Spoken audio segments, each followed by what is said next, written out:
Hey, good afternoon. It's 3:30. I'm Terry Cliett and have my friend with me. David Self.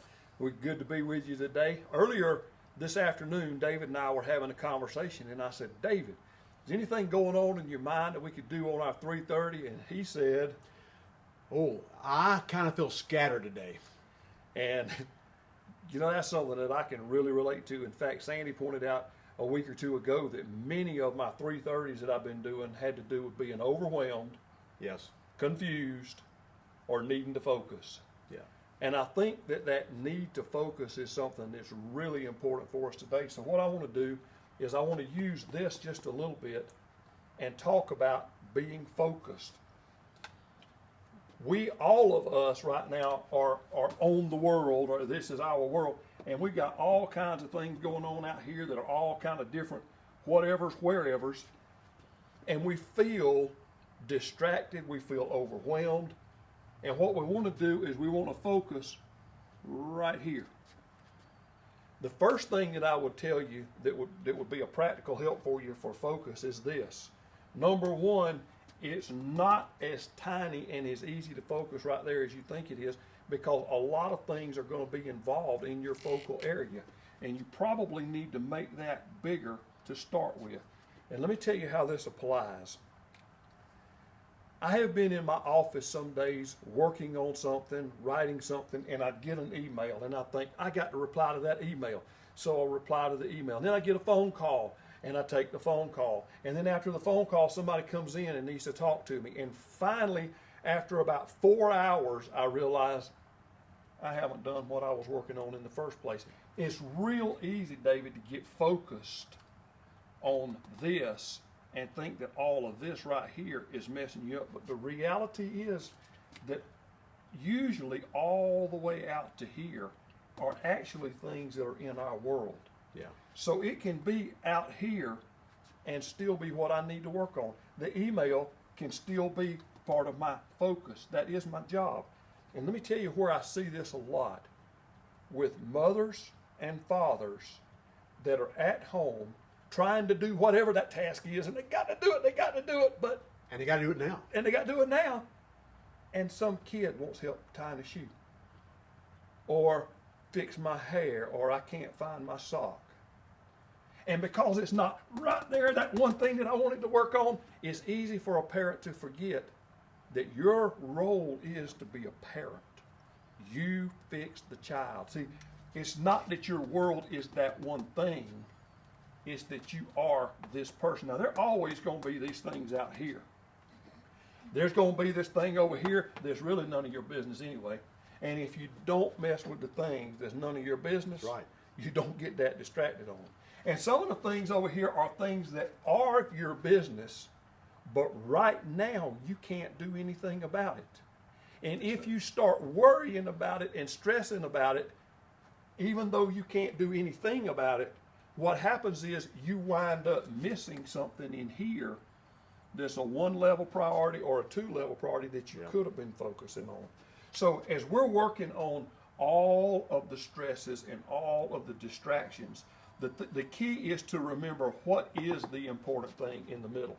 Absolutely. What is the important thing that we need to be working on? And all this out here, we just need to categorize that as a distraction. Several years ago, I was doing evangelism ministry, and my family would travel with me. And one of the things that our family began to talk about and to think about was this thing that has come up. Is it the task or is it a distraction? Yes. The only way that you are ever going to know whether it is the task or a distraction is if you turn it into a written goal that you have accountability with.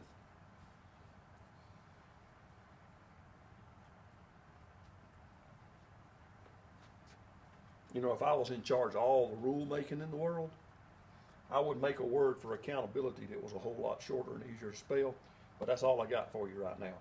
But if I have a goal, and my goal is to be a good father, and somebody down the way has not parked their car in the right parking lot, that's not my business. That's right. That's off my scale, but being that parent is what I should do. So if my goal is to be a good parent, and I have somebody that's helping me watch it, that really helps. I own my own business.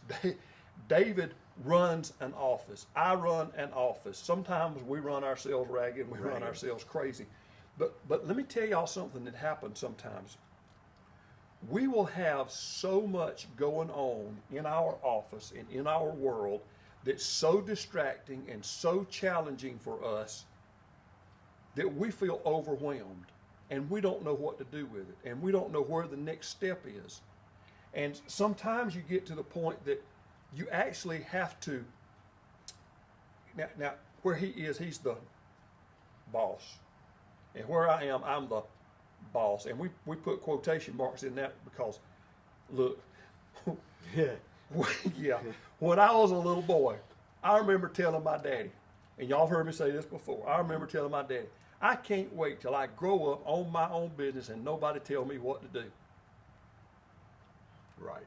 That means that nobody can tell you that it's break time. That's right. That means if you get to a difficult decision, nobody can tell you which one to do. Right. I went to an attorney one time and was going to pay this guy money to help me with some corporate decisions. And he said, Mr. Cliett, you can do pretty much whatever you want to right there. What do you want to do? And I'm thinking, man, I wanted some guidelines. I wanted some this or this and stay in the middle. Whatever you want, you can do it. Needless to say, I made a lot of mistakes in that process. Now, for both of us, we have people working with us, and sometimes it is so helpful if I can tell the lady that's working with me, these are the things I want to get done this week, and she can get to a point where she says, according to your list, tomorrow's your day off. Yeah. And I'm like, really? So we even have to have, that's accountability. Sometimes we even need somebody else to tell us that it's all right to be scared. It's all right to be afraid. It's all right to be overwhelmed. It's all right to be excited. It's all right to rest. It's really okay to stay home today. Sometimes we need somebody to tell us it's okay to not be working on this right now. So I would say what would help you, and then I want you to give me some insight too, because this, look here, he didn't come to me because I got all the answers. I trapped him because I got questions. See, this is what happened here. So if I have a goal and then I've got accountability that helps me get there, accountability can be that person that says, hey, you need to quit feeling sorry for yourself and you need to move on. Or they can say, look, that situation really does hurt. And it's all right for you to break down and cry for a minute. Yeah. And sometimes the accountability part is somebody that says, now look, you told me that you wanted to get to there. And right now it sounds like you're heading off to the side. So you need to turn around and head back up. Staying on point means you don't forget the real size of the task. You don't forget what's really important to you. And you get somebody to help you watch you back. David, what am I forgetting or what am I missing? Something that comes to my mind is that I don't know if you've ever worked in vacation Bible school or other children's programming, but you probably at some point in time handled glitter.